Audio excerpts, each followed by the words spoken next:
Alright guys, a little bit of a different video here today. I'm going to go over boost control, torque management, some fueling stuff, basically what I've done to help keep this stock engine happy, to limit torque, and to hopefully keep it from windowing the block as long as possible.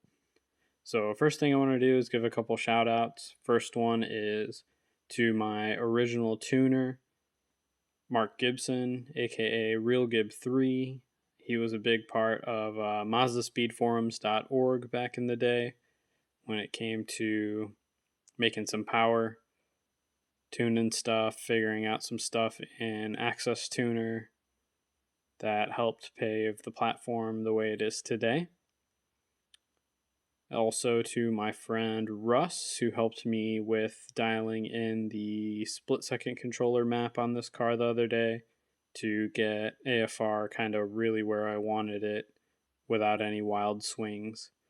So without further ado, if you want, Mark actually has a new YouTube channel. He's dived into the LTG platform with the Cadillac ATSs and Camaros. His YouTube handle is Gibspeed, Gibspeed, and he's doing some awesome stuff for them over there now.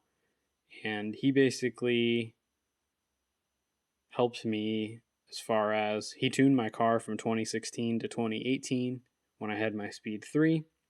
And when he started getting busy with having kids and getting out of the Mazda Speed platform, he kind of showed me the ropes as far as what I needed to do to tune my own cars.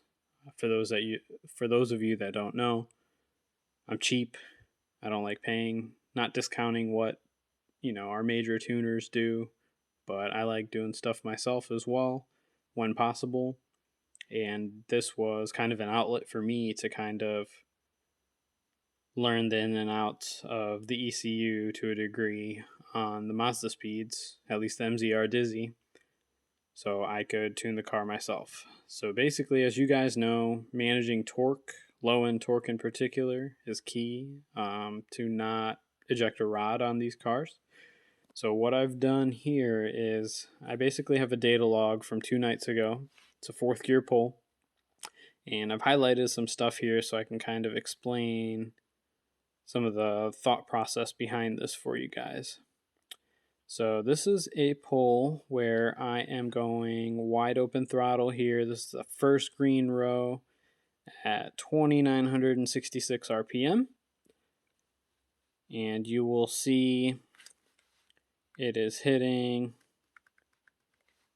20 PSI at just under 3,900 RPM, 3,892. So basically what I have here is I'm limiting spool. This is a pretty large turbo being a 6266, but it still can light up pretty fast if you want it to.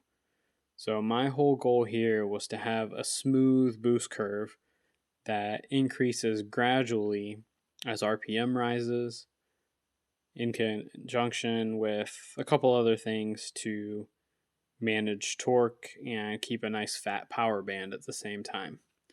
So like I mentioned over here, we go wide open right around 2,900 RPM. These orange rows here are where my split-second controller starts to come in and blend in port injection along with direct injection. So it's right at 3.3 MAF volts. We have 20 PSI hitting at right around 3,900 RPM. 25 pounds at 4,950 or just about 5,000 RPM.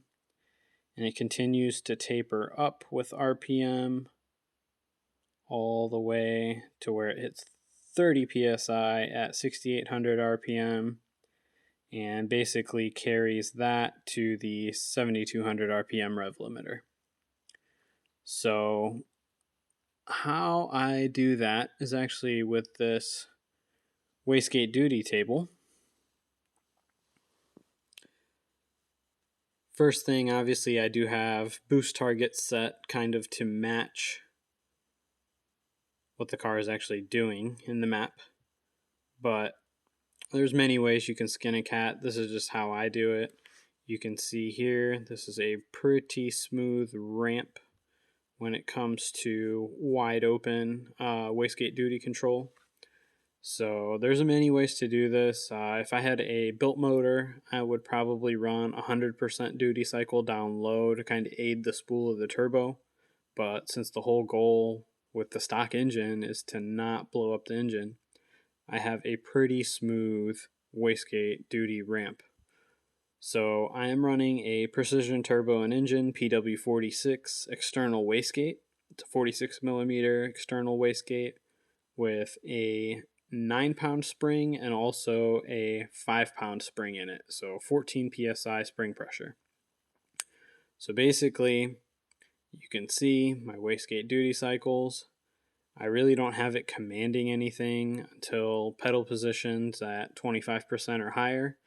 And it really doesn't do a whole lot till I'm over 50% pedal position on the accelerator. So you can see pretty smooth ramp up, commanding 25% duty cycle at 3000 RPM and a smooth taper up all the way to 44% at 6500 RPM and up. Now, there are some correction tables that I use to allow it to add or remove duty cycle based on load and what kind of boost it's actually hitting for it to be able to hit target or pull back to maintain target. So, even though it's commanding 44% technically in the map here, you'll see in my data log, my wastegate duty up top is 47%. So there is an allowable range that I allow it to add a certain amount to be able to hit a boost target. So the whole thing with this, and the reason I'm able to manage torque, is one, the way this table is designed to smoothly bring in boost as RPM increases, which you can see at the start of the pull. Before I'm even wide open, wastegate's at 0, and that's at 18, 19, 27% accelerator position. And then as soon as I go wide open at 2900 RPM, it's commanding 23% duty cycle to hit whatever boost target I have set at that RPM. And it's increasing smoothly, but also linearly as RPM rises in conjunction with boost. Now, I'm sure a couple of you with keen eyes have noticed this. My mass airflow pegs at 291, starting at 3.97 volts, and continues to hold that value all the way to my rev limit. So there's more than one way you can tune port injection.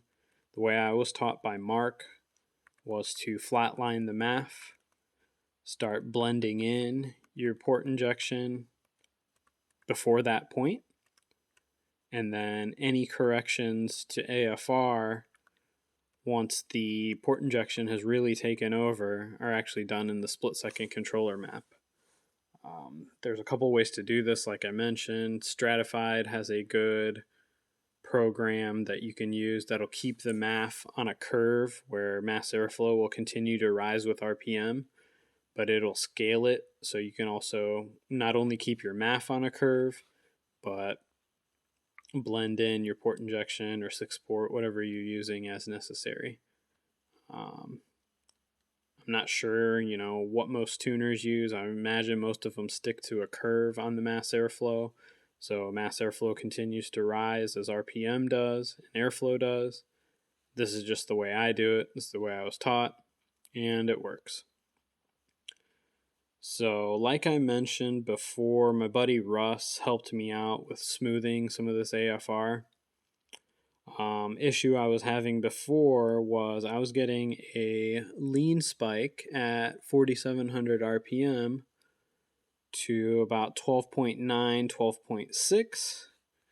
And then the split second, the way I had it scaled, it would overcorrect, and once past those values, right around 3.9 volts, where it was going super lean, it would go super rich after, like high 10s, 10.8, 10.6, right around there, and then it would correct itself, and then same thing up top. It was going all the way down to like 10.8 up top. Basically, my goal was to hold 11.76, 11.8, all the way to 6,000 RPM, and then taper it to 11.4 past 6,000 RPM for a little extra cylinder cooling. Now, this isn't perfect. It probably never will be just because of the size of the injectors. I'm using Bosch 2200cc injectors in my port injection, which is way overkill. But you can see now, basically, it's using the standard MAF curve, prior to my port injection kicking in. Not perfect, but it's where it should be. And I'm on E60, so I'm not worried about these 12.05 AFR values. I never get any knock or anything, so I'm not too worried about those little blips there. But it pretty much holds around 11.7 all the way to 6,000 RPM, and then you start seeing it taper rich to close to 11.4, which is my target up top. So basically, this is what I've done. Another reason why I have the MAF flatlined at this 291 past 4 volts essentially is to keep direct injection injector duty cycle steady and from going up too high. So basically, with my MAF clamped at 291 grams per second, I see a max duty cycle right around 70%, 69%, and it holds that value for most of the pull from 4 volts up top. That way, my thinking is I'm not overworking the DI injectors. I'm never getting close to 100%. Ideally, most tuners like to keep their stuff around 80 to 85% for some wiggle room. So this is well within that range. But I'm also not, running way too low a duty cycle and relying on the port injection too much. Obviously, like I said, other tuners are probably going to do stuff a little different. This is just the way I do it.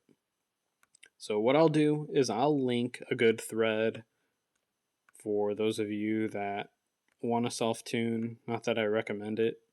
If you're not comfortable with it, pay one of the big guys, Eric, Will, Justin, Ryan, all those guys that do it as a profession, full-time, niche on as well.